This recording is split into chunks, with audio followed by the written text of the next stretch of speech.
Now that a suspect is in custody for the death of journalist Jeff German, how long might it take to actually prosecute that case? Well, the answer is a very long time. As the 8 News Now investigators discovered, it's really not unusual for a murder case to drag on for 3, 4, 5 years, maybe longer.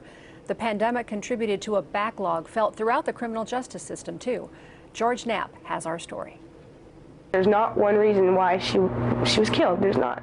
In the heat of the summer, 1994, 81-year-old Ada Priolo was stuffed into the trunk of her car and left to die. 25 years later, cold case detectives identified the suspect, Christopher Mack. Priolo's family hoped for swift justice. That's part of the justice system game in Nevada, is putting it off, putting it off, putting it off. It's not about the victim. We get ready emotionally, and then we're slammed back down again. Hurry up and wait. After 3.5 years of delays and continuances, defendant Mack took a plea and will be sentenced soon. Long delays in murder cases are common, and the Clark County Jail is full of examples. What we're dealing with is folks that have been here and been here for an extended period of time. During a tour of the jail with Assistant Sheriff Andy Walsh, we learned the place holds more than 400 inmates charged with murder. Approximately 30 of them have been there for 5 years or longer awaiting trial. Dozens of others are out on bail. As of today, we have 59 murderers on electronic monitoring. 59 people wearing an ankle bracelet out in the public, back to work, back with their families, who are charged with murder suspects. Why would accused killers be released on bail? In general, murder suspects do not commit more murders if they get bail. The same is not true for, say, armed robbers. During our tour, a rarity, a murder suspect out on bail was returned to jail because he'd removed his ankle monitor.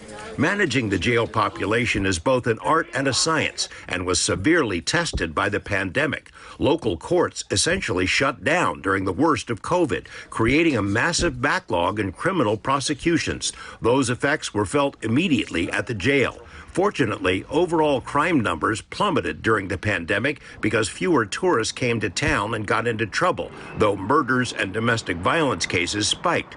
Metro has purposely maintained a vacancy rate at the jail, which allowed them flexibility during COVID to protect both inmates and the jail staff. We have to even sort of do what we can to keep the inmate population that needed to stay here safe, and some folks that maybe didn't need to be here, that there was an alternative way for us to get them out.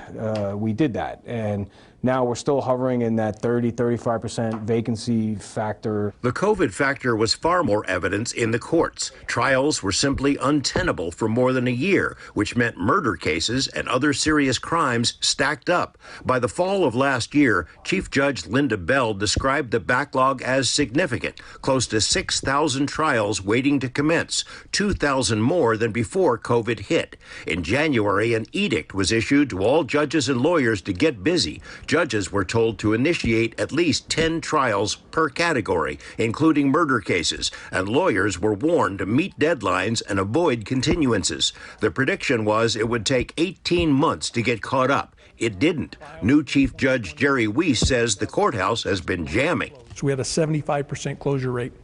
In 21, our closure rate went up to 95%.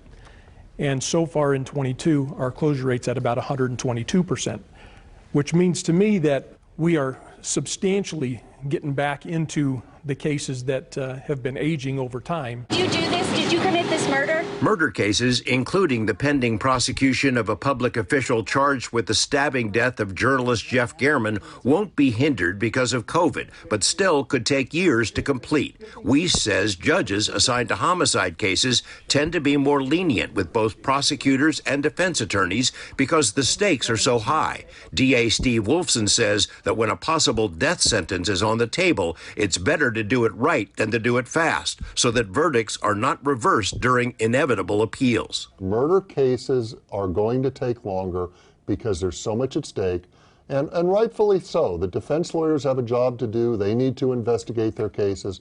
But at the end of the day, we get justice. That was George Knapp reporting. Now, District Attorney Wolfson went on to say that earlier this year, his prosecutors won 6 homicide verdicts in just a 2-week period.